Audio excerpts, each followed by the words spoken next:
Here's the actual really proper end credits.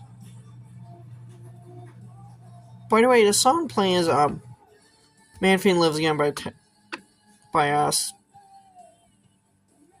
Azure Dog. Visual effects by the Lapson, Weizenstein Pictures. Now,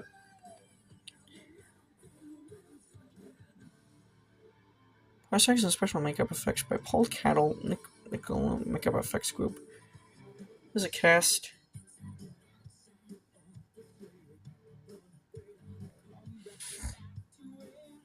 Yeah, Man Fiend is actually played by a guy named Mark Stevens.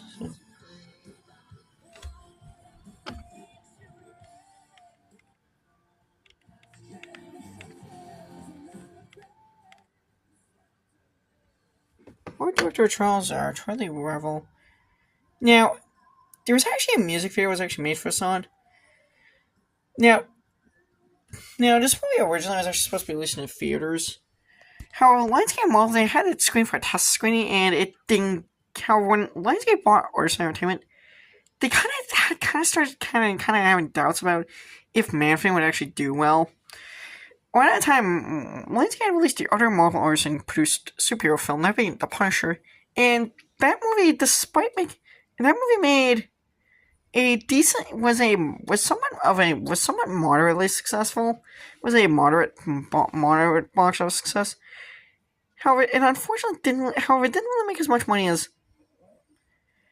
However, Marvel and Lionsgate both kind of felt that it could have made a lot more money, considering it had John Travolta attached to it. But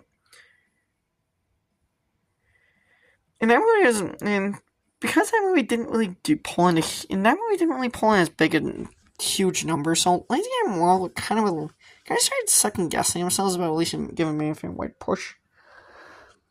On top of that, Lionsgate's Marvel's deal with Artisan was not having a deal with Lionsgate, since they acquired the rights to some of the properties they were going to deal with, particularly Black Widow.